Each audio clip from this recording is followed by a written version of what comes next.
नमस्कार दोस्तों, ईएमआरएस की भर्ती आ चुकी है जिसमें से नॉन टीचिंग के कई पदों पे वैकेंसी आपको देखने को मिलती है। तो हम यहां पर आपको नॉन टीचिंग के पदों की बात करने वाले हैं जिसको आप सभी लोग भर सकते हैं। उसके बारे में कंप्लीट जानकारी आप सभी के बीच में लेके आते हैं। सबसे पहले ये जान लीजिए कि ईएमआरएस ने टोटल कितने तरीके की वैकेंसी निकाली है। 7,267 पदों पे वैकेंसी निकाली है, जिसमें से प्रिंसिपल, पीजीटी, टीडीटी। तो हम इन तीनों की बात नहीं करके हम फीमेल स्टाफ नर्स की बात करते हैं जिसके 505 पद हैं। हॉस्टल वार्डन की बात करते हैं जिसके 635 पद हैं। अकाउंटेंट की बात करते हैं जिसके 61 पद हैं। यहां पर जूनियर सेक्रेटरियन असिस्टेंट की बात करते हैं तो 228 पद देखने को मिलते हैं। लैब अटेंडेंट की बात करते हैं 146 पद आपको देखने को मिलते हैं। अगर सबसे पहले हम बात करते हैं नॉन टीचिंग के टोटल पोस्टेज की बात है। ये हमारे नॉन टीचिंग में जो पदों की संख्या उनका कंप्लीट विवरण है, आप यहां पर देख सकते हैं। यहां पर हॉस्टल वार्डन में मेल फीमेल दो तरीके से है। फीमेल स्टाफ नर्स की बात करते हैं, अकाउंटेंट की बात करते हैं, तो कुल मिलाकर के इस तरीके से वैकेंसी 6 भाग में बढ़ जाती है। तो अगर हम सबसे पहले बात करते हैं तो हम बात करेंगे हॉस्टल वार्डन की बात करते हैं। यहां पर देखिए इनकी जो एज का क्राइटेरिया 35 साल से अधिक नहीं होनी चाहिए, इसके बारे में बताया गया है। आगे की हम बात करते हैं तो यहां पर क्या है, यहां पर ग्रेजुएशन डिग्री होनी चाहिए आपके पास में, और साथ ही साथ bachelor degree from any recognised institution की बात करते हैं। कहीं से भी आपके पास बैचलर डिग्री है तो आप इस फॉर्म को भर सकते हैं। बाकी और विस्तार में जानकारी के लिए एक बार आप नोटिफिकेशन जरूर देख लीजिएगा। अगर हम बात करते हैं जर्नल अवेयरनेस की बात करेंगे तो यहां पर टोटल ये जो इसका प्रारंभिक 2 चरण में परीक्षा होने वाली है, तो यहां पर कहते हैं प्रीमियरली क्वालिफाइंग एग्जामिनेशन, जो कि क्वालिफाइंग मोड पे होगा। क्वालिफाइंग एग्जाम का मतलब क्या होता है, जो मेरिट का हिस्सा नहीं होता है। क्वालिफाइंग एग्जाम कभी मेरिट का हिस्सा नहीं होता है, तो मेरिट के लिए अलग से स्टेप होगा, ध्यान रखिएगा।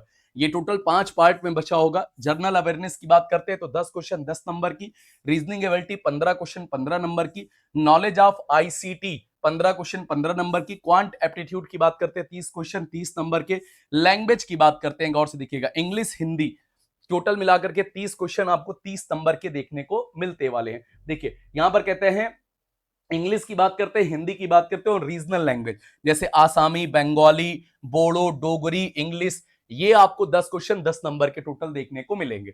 अगर हम बात करते हैं इसमें, देखिए इसका जो क्राइटेरिया होगा, जो मेरिट का क्राइटेरिया होगा, ये भी देख लीजिएगा। यहाँ पर मेरिट लिस्ट जो बनेगी हॉस्टल वार्डन की, वो किस पे बनेगी, on the basis of performance of tier 2, जो कि ये है टीयर 2 के ऊपर आपका बनेगा। यहाँ पर subject specific syllabus is up to on website of NESTC under the ESS 2025। वहां पर आपको इसका कंप्लीट सिलेबस देखने को मिल जाएगा, number of question, total number of marks, इसी के ऊपर आपका मेरिट बनेगी। इस बात को याद रखिएगा। पहला चरण क्वालिफाइंग है, दूसरा चरण आपका, दूसरे चरण पे ही आपकी मेरिट बनेगी। अब तीसरे की बात करते हैं अकाउंटेंट। अकाउंटेंट की बात करते हैं 30 साल से आपकी अधिक एज नहीं होनी चाहिए।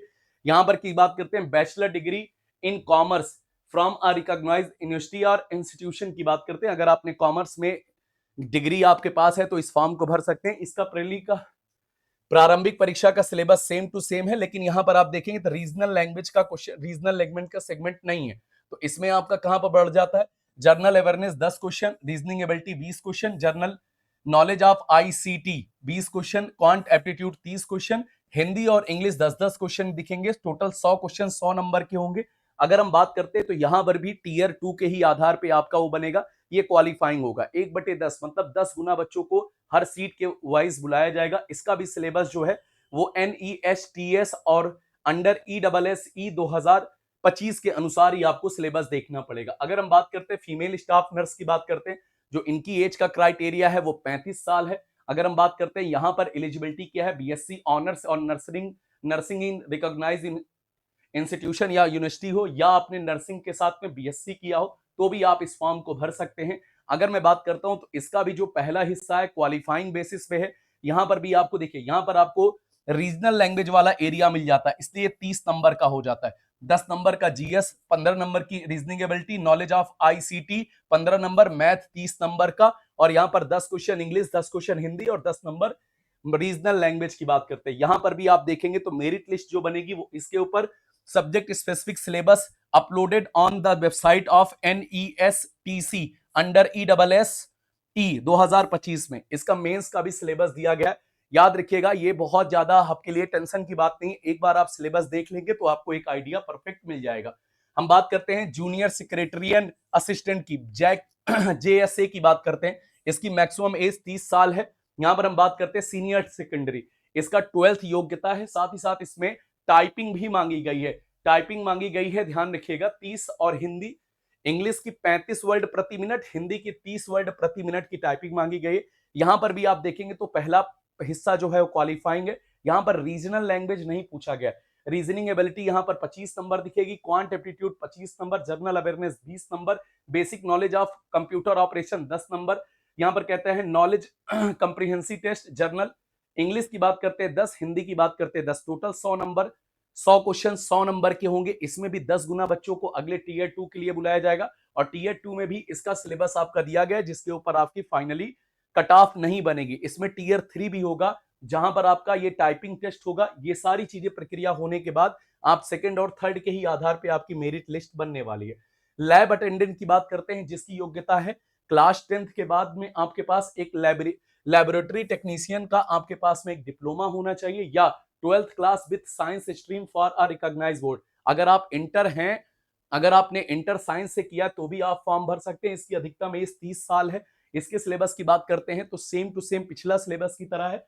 रीजनिंग के 25 क्वेश्चन 25 नंबर को आपको देखने को मिलेंगे, क्वांट के 25 क्वेश्चन 25 नंबर, जनरल अवेयरनेस के 20 question 20 number, basic knowledge of computer के 10 क्वेश्चन 10 नंबर, हिंदी और इंग्लिश के 10-10 क्वेश्चन आपको देखने को मिलेंगे।